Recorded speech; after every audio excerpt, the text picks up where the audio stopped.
자, 오늘 무슨 날이에요? 무슨 주일이에요?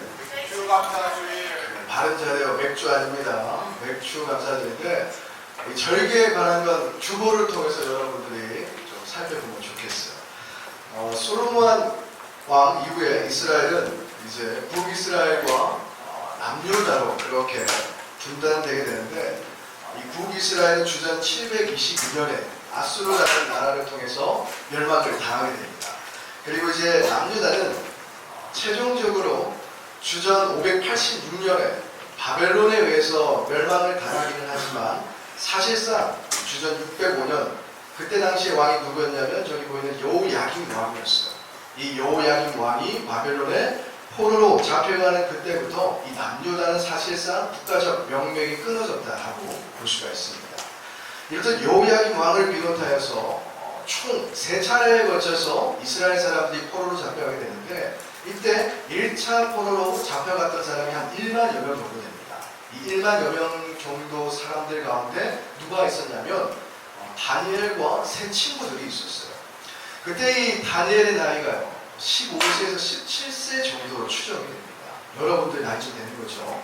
이렇게 포로로 잡혀온 사람들은 바벨론의 융화 정책 때문에 다시 말해서 바벨론의 학문을 그들이 익혀야 했고 또 바벨론의 지식을 습득을 해야 했고 또 언어를 익혀야 했고 모든 생활 방식이 이제는 히브리 민족의 삶이 아니라 바벨로니아 사람들의 모습으로 하나하나 바뀌어져야만 했습니다.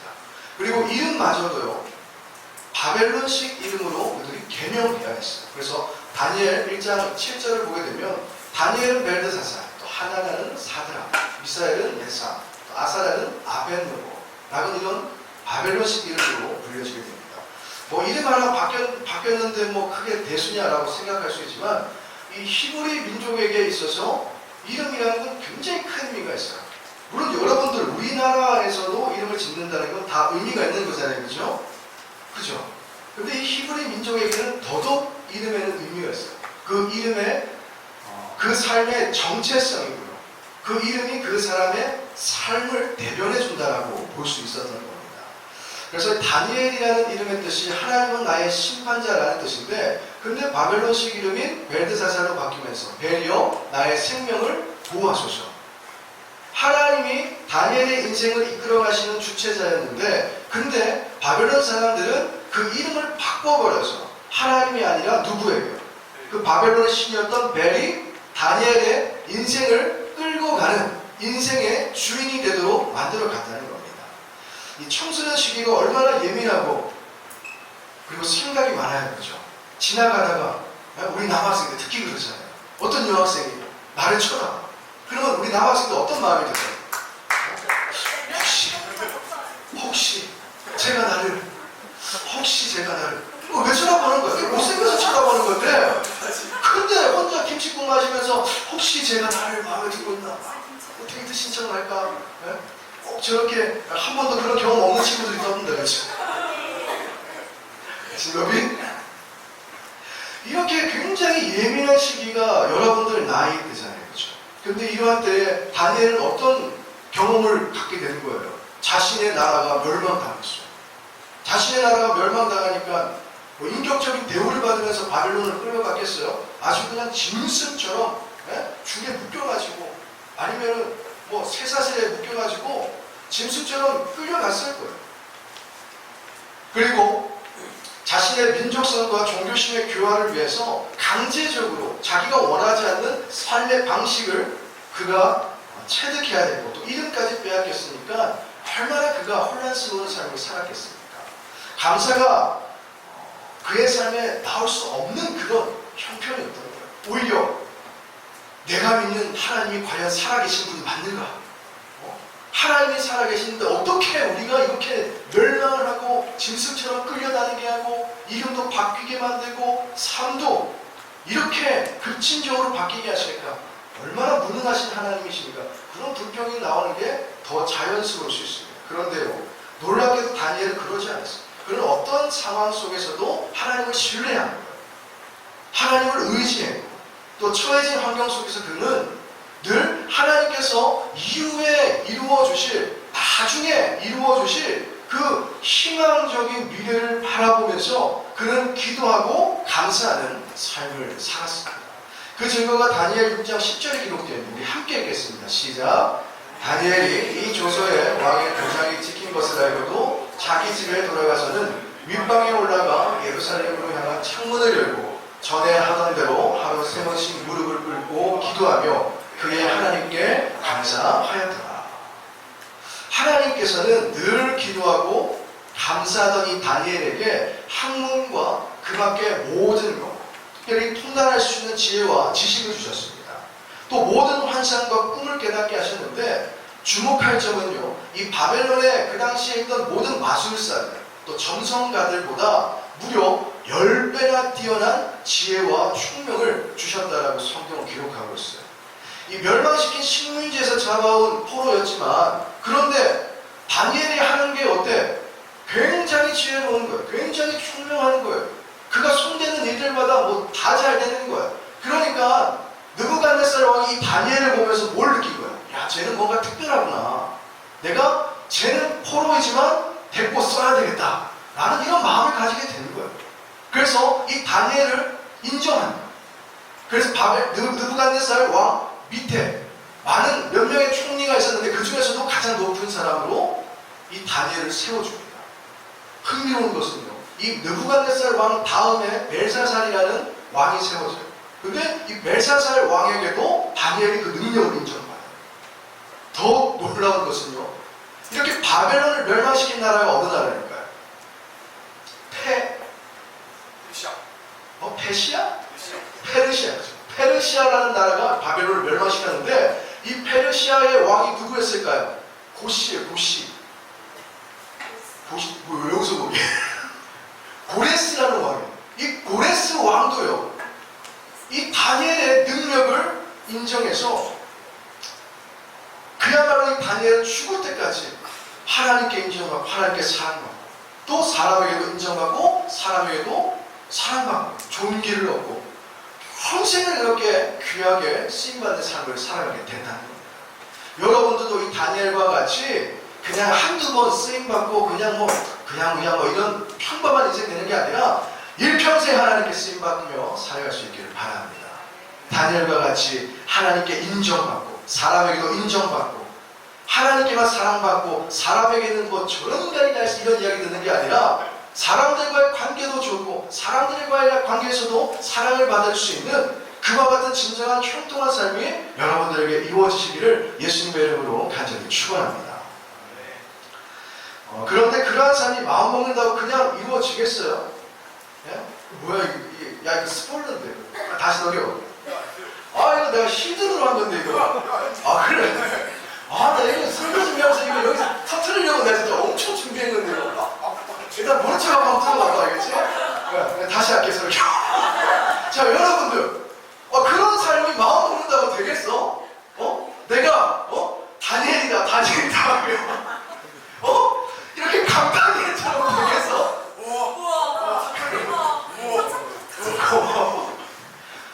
여러분 혹시 오해할까? 이거 제 사진 아닙니다. 내가 요거까지 준비한 거야. 다니엘의 삶이 형통할 수 있었던 그 두 날개가 여러분들에게도 있어야만 하는 거예요. 그게 뭘까요? 여러분 한번 따라해 볼까요? 하나님께 기도하고 더 큰 목소리로 하나님께 기도하고 하나님께 감사하다. 그래요. 다니엘의 삶에 있었던 두 날개가 바로 하나님께 기도하고 하나님께 감사했던 삶이라는 겁니다. 여러분들이 언제 감사했는지 한번 생각해 보세요. 감사할 일이 분명히 있었는데도 감사하지 않는 사람들이 분명히 있어요. 그리고 감사합니다라는 그 한마디조차 하지 않는 그런 네 가지 없는 사람들도 많이 있어요. 여러분들은 그런 삶을 살면 안 된다는 거예요. 그런 맥락에서 감사는요, 선택의 문제입니다. 여러분들이 다니엘이었다면 여러분들이 우리나라가 멸망당하고 정말 진충전을 끌려가고 삶이 바뀌어져야 되고 이름도 바뀌어져야 되고 그리고 다니엘은요 환관장의 교육을 받았어요. 그리고 또 열왕기하의 말씀을 통해서 이스라엘 백성들 가운데 내시 환관으로 살아가는 사람이 있을 거라는 그런 말씀이 기록되어 있는 것처럼 이 다니엘은요 내시가 되었을 거라고 많은 학자들이 추측을. 내시에는 어떻게 돼요? 거세를 당한단 말이죠. 평생 그렇게 불굴의 삶으로 또 혼자 가족도 없이 쓸쓸하게 살아가야 되는 거예요. 이런 삶을 살았는데 여러분들 감사할 수 있겠어요? 이런 삶을 살아가는데 내 마음속에 정말 우러러 나와서, 자연스럽게가 아니라 우러러 나와서 내가 하나님께 늘 감사하면서 그렇게 감사의 기도를 하면서 살아갈 수 있었을까요? 아마 그런 사람은 많이 없을 거예요. 다니엘에게는요, 감사할 조건이 하나도 없었습니다. 그러나 그는요, 감사하며 살았다는 거예요. 하나님께 늘 감사하며, 그렇듯 하나님께 기도하며 내 삶에 이루어질 하나님의 역사를 기대하는 삶을 그가 살아갔다는 것입니다.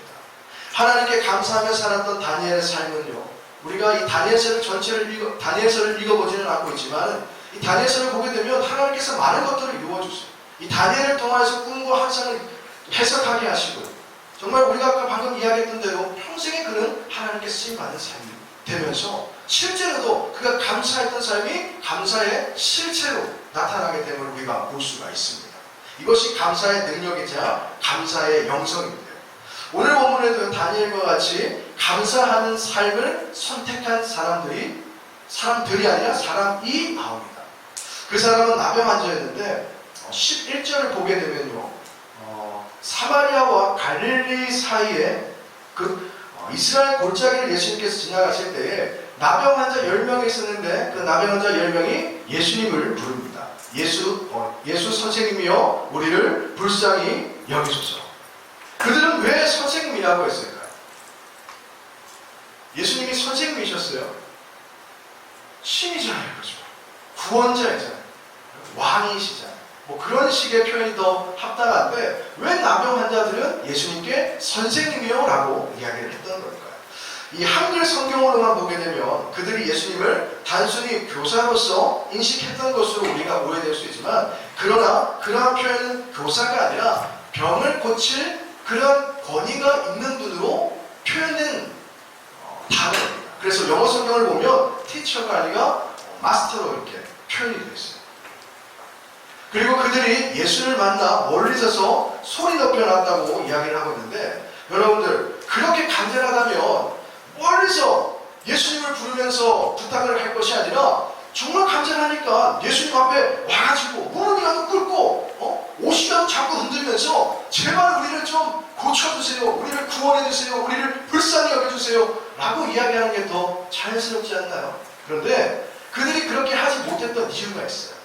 그들이 무슨 환자였다고 이야기를 했어요? 어떤 환자요? 나병 환자였어요.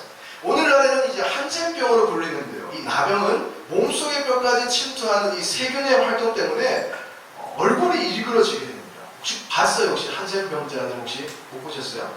보면 되게 여러분들 힘들 수 있어요. 보지는 말고 그런 병입니다. 뼈가 녹아내리고 손가락과 발가락이 떨어져 나가기도 하고 또 이렇게 썩어가는 질병이기 때문에 역한 냄새도 나고, 하여튼 냄새도 많이 난다고요. 또 이 전염성도 강하다고 알려져 있는데요. 이 히브리 민족에게 있어서 나병은 단순한 신체적, 육체적 질병으로만 규정되어 있는 것이 아니라 범죄한 인생에게 주어지는 하나님의 형벌로 여겨졌기 때문에 이 나병에 걸린 사람은 옷을 찢고 또 머리를 풀면서 밑입술을 가리고 나는 부정하다, 나는 부정하다, 사람들이 누군가가 들을 수 있을 만큼 그게 큰 소리로 외치면서 이 나병 환자가 어디 있는지를 날마다 사람들에게 알려주며 살아야 했습니다. 그리고 평생 가정으로부터 격리되는 거예요.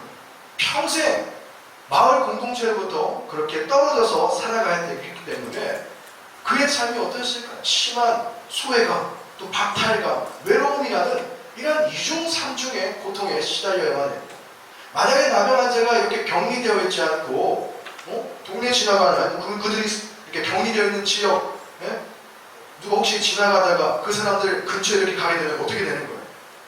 돌로 쳐서 죽여도 그건 정당한 행위로 여겨졌습니다. 여러분, 나병 환자 10명이 왜 멀리 서서 이렇게 예수님께 도움을 구했는지 이해가 되죠, 그죠? 어쨌든 그들은 예수님께서 자신들의 병을 치유하실 분임을 믿음으로 소리를 높여서 그렇게 외치게 되었는데, 예수님은 어떤 반응을 보이셨을까요? 14절 봅시다. 보시고 이르시되 가서 제사장들에게 너희 몸을 보이라 하셨더니 그들이 가다가 깨끗함을 받은지라. 나병 환자들은 나를 고쳐주세요 라고 했는데 예수님은 어떻게 반응하시는 거예요? 그들의 병을 고쳐주셨어요? 안 고쳐주셨어요? 병을 고쳐주신 것이 아니라 무작정 너희들 제사장에게 가서 너희 몸 보여라 라고만 이야기를 하시는 거예요. 레위기 14장에 보면요, 나병 환자가 이 제사장에게 가야 되는 딱 한 가지 이유가 뭐라고 기록되어 있냐면, 나병이 치유되어 있는지를 그들이 제사장에게 몸을 보임으로써 검증을 받기 위한 그 목적으로만 제사장에게 갈 수가 있었습니다. 이러한 예수님의 말씀은요, 굉장한 믿음과 용기가 필요했어요. 왜냐하면 목사님이 방금 이야기했던 대로 나병 환자가 격리되어 있지 않고 사람에게 접근하면 그냥 뭐 좋은 말로 타일러서 야 너희들 살던 곳으로 빠져 뭐 이런 이야기를 듣는 것이 아니라 진짜 돌로 맞아 죽을 수 있는 거예요. 나병 환자가 치유되지 않은 상태에서 여러분은 제사장에게로 가는 동안에 아무도 안 만날 가능성이 얼마나 될까요? 제로입니다. 1%도 아니고요. 제로예요. 제로. 왜냐? 그 당시 제사장이 어디 저기 뭐 도심 외곽 지역에 아무도 살지 않는 그런 광야에 혼자 숨어서 살던 사람들이 아니라 도심에 있는 예루살렘 성전에 있었기 때문에 그들이 예루살렘 성전 문으로 들어가서 제사장이 있는 그 성전에 들어가기 위해서는 수많은 사람들을 그들이 만나야만 했다는 거예요. 그걸 만나면 어떻게 하는 거예요? 죽는 거예요. 보이는 사람 족도 돌로 칠 거 아니에요. 그들은 살기 위해서 제사장에게로 가야만 하는 이 죽음의 심정을 가지고 예수님의 말씀에 순종을 해야 했던 겁니다. 여러분들이라면 어떤 선택을 했을까요? 요즘 목사님에게 고민과 기도 제목이 있어요. 하나님께서 아브라함에게 본토 친척 아비 집을 떠나서 내가 너에게 지시한 땅으로 가라 라고 말씀을 하셨어요. 그런데 아브라함이 나였다면 나는 과연 어떤 선택을 했을까? 나는 갔을까? 안 갔을까? 신앙생활을 하다 보면요, 때로는 이런 갈등과 고민이 있을 때가 있어요. 기도하는 동안에 나는 어떻게 기도할까요? 하나님 보여주시면 내가 가겠습니다 라고 하는데 하나님은 뭐라 말씀하세요? 네가 가면 내가 보여줄게 라고 이야기를 하는 거예요. 나는 보여주시면 가겠다고 하는데 하나님은 네가 가면 보여준다니까. 이러한 두 가지 생각이 우리의 신앙생활 가운데 날마다 싸움이 되고 갈등이 되고 고민이 되어서 하나님의 말씀을 들음으로 그냥 진실되게 순종하지 못하는 삶이 이루어지기도 한다는 겁니다. 그런데 아브라함은요, 아무것도 보이지 않는 그 상황에서 하나님께서 어디라고 지정하시지도 않은 그곳을 향하여서 하나님의 명령에 순종하며 길을 떠나야죠. 중요한 것은요, 그래서 하나님의 말씀에 순종하자 마침내 하나님께서 약속하신 대로 약속의 땅을 터전 삼고 믿음의 조상으로서 복의 근원이 되었다는 사실입니다. 여러분, 10명의 이 나병 환자도 마찬가지였어요. 예수님의 말씀대로 제사장에게 가는 것이 중요한 게 아니었다는 거예요. 갈 수 있죠. 가라고 했으면 가는 건 문제가 아니야. 근데 그렇게 가면 어떻게 된다고요? 죽는 거예요. 죽는 거. 나는 지금 낫고 싶어서 예수님의 말씀대로 제사장에게 가는데, 그런데 제사장에게 몸을 보이기 전에 이 사람들이 어떻게 된다는 거예요? 죽는다니까요. 목숨을 걸고 예수님의 말씀에 순종을 해야만 하는 그런 상황이었던 겁니다. 어쨌든 이 나병 환자들은 예수님의 말씀대로 제사장에게로 가겠는데, 놀라운 것은 여러분들, 그렇게 가는 동안 어떻게 됐을까요? 14절 하반절, 그들이 가다가 어떻게 되었다고요? 깨끗함을 받은지라. 이게 뭐예요? 치료됐다는 거예요. 치료됐다는 거예요.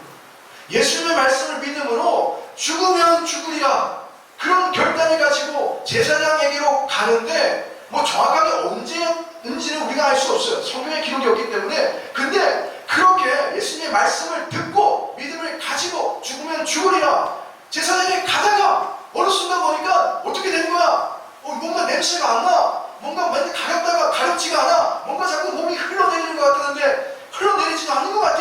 봤더니 어떻게 된 거예요? 깨끗해지는 거야. 썩어지던 몸이 온전하게 치유가 되었다는 거예요. 얼마나 놀라운 일입니까? 여러분들에게도 이 나병 환자와 같은 선택의 기로가 있는 거예요. 학생일 때도 있겠지만 나중에 어른이 되어서는요, 더 많을 겁니다. 분명히 상식적이지 않은데 예수님의 말씀을 반드시 순종해야만 하는 그런 지점이 분명히 있다는 거예요. 그렇게 나의 생각과 판단과 경험과 그 모든 것들을 내려놓고 예수님의 말씀, 나에게 주시는 성령의 감동 가운데 내가 읽으며 들을 때에 나에게 주신 그 말씀 가운데 내가 믿음으로 순종할 때 그때 하나님의 기적, 하나님의 역사 일어나게 됨을 믿으실 수 있기를 바랍니다. 하나님의 역사는 그냥 이루어지는 거예요. 하나님의 말씀을 듣고 믿음을 가지고 순종할 때 이루어지는 것입니다. 시험 기간에 남들은 어때요? 예배 드리지 않아요. 1분이라도 더 악착같이 공부하지만 우리는 어떻게 이 시험 기간을 보내야 돼? 틀리면 틀리리야. 이번에 망치면 다음에 대박날이라. 이런 순교의 정신을 가지고 아주 욕하는 거 아니야? 알지도 못하면서 절대로 나는 예배에 빠지지 않겠다. 이러한 하나님 중심을 가진 믿음을 가지고 신앙생활을 여러분들이 할 때에 여러분 하나님이 여러분들이 그냥 놔두시겠어요? 네? 여러분들이 예배 안 빠지고 시험 기간에 예배 안 빠지고 예배 드리려고 오면 목사님이 그걸 봐도 기쁨이 되고 얼마나 자랑스러운데 하나님이 그런 여러분들을 보면서 그냥 놔두시겠어요? 그냥 시험 망치도록 놔두시겠냐는 거예요. 순간을 위해서 영혼을 포기하는 사람들이 아니라 여러분 모두가 좀 더 넓은 시각으로 이 세상을 바라볼 수 있었으면 좋겠습니다. 짧은 호흡이 아니라 보다 긴 호흡으로 여러분들의 인생을 그냥 눈앞으로만 설계하고 만들어가려고 하지 말고 멀리 바라보면서 큰 그림을 좀 생각하고 만들어갈 수 있었으면 좋겠어요. 지금의 좋은 성적표가 여러분들의 삶을 형통하게 하는 것이 아니라 하나님의 말씀에 순종할 때 다니엘과 같이 하나님께 기도하고 하나님께 감사하며 하나님을 경외함으로 예배하는 삶이 될 때에 하나님께서 반드시 여러분들의 삶을 형통하게 하여 주실 줄로 믿습니다. 다니엘과 같이 평생토록 하나님께 인정받고 사람에게 인정받고 이 민족과 나라뿐만이 아니라 열방까지 나아가서 하나님의 영광을 드러낼 수 있는 축복의 통로가 될 수 있도록 여러분들을 사용해 주실 줄로 믿습니다. 그런데 예수님의 말씀을 믿음으로 순종했던 10명의 나병 환자들은 고침을 받게 됐는데, 자, 우리 16절 볼까요? 고침받은 사람은 10명인데, 자, 몇 명이 예수님께 와서 감사했어요? 몇 명이 고침받았다고? 10명. 근데 몇 명이 예수님께 왔어요? 한 명, 오자. 사마리아 사람 한 명만 온 거예요. 예수님이 그 사람 보면서 어떻게 했다고? 황당한 거예요. 아니, 10명이 고침받았는데 왜 너쁘게 안 왔어? 다른 인간들은 다 어디 간 거야? 예수님께서 뭐 이렇게 말씀하셨는지는 모르겠지만 그건 황당함을 이야기하지 않으셨을 거예요. 여러분들 감사는 선택의 문제라고 했는데 10명의 나병 환자 모두 다 예수님의 말씀을 믿음으로 순종하여서 치료를 받기는 했지만 근데 이게 끝이 아니라는 거예요. 끝이 아니라는 거예요. 그렇게 치유받고 은혜를 받았으면 그 인생이 뭘 해야 된다는 거예요? 감사해야 된다는 거예요. 감사해야 된다는 거예요. 여러분들이 신앙생활을 잘하고 기도하고 또 예배를 드리면서 하나님 말씀에 순종할 때 하나님이 큰 은혜 주실 거예요. 잘 될 거예요. 분명히. 여러분들 큰 사람 될 거예요. 할렐루야. 네. 그렇게 되고 난 뒤에 어떻게 해야 돼? 감사해야 된다니까요. 이게 내가 잘나서 된 줄로 여러분들 교만하면 안 된다는 거예요. 내가 원래 몸이 건강한 줄로 착각하면 안 된다는 거야. 나는 원래 뭐였어? 나병 환자처럼 하루하루 죽어가는 사람이었다니까.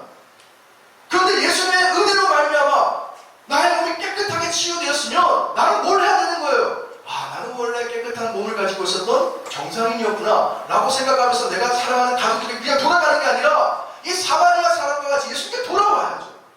예수님께 감사해야 되는 거야. 모든 영광을 누구에게? 하나님께 돌리는 삶을 살아가야 된다는 거예요. 여러분들이 공부 잘하면 그냥 잘하는 게 아니라는 거예요. 여러분들이 지금 이렇게 예배 드릴 수 있을 정도로 건강한 것은 여러분들이 태생적으로 건강해서 이렇게 살아가는 게 아니라는 거예요. 이 모든 것이 뭐예요? 하나님의 은혜인 거예요. 할렐루야. 그걸 여러분들이 꼭 기억할 수 있었으면 좋겠어요. 우리가 물론 이 나병 환자들처럼 신체적인 나병에 걸려서 고침을 받은 은혜가 있는 것은 아니지만 우리는 어떤 은혜를 받았어요? 영적 나병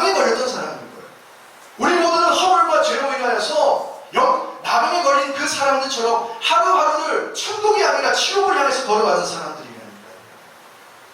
나의 힘과 노력으로 나의 어떤 행위로서 도무지 이룰 수 없는 그 구원을 값없이 받은 하나님의 자녀가 되었다는 사실입니다.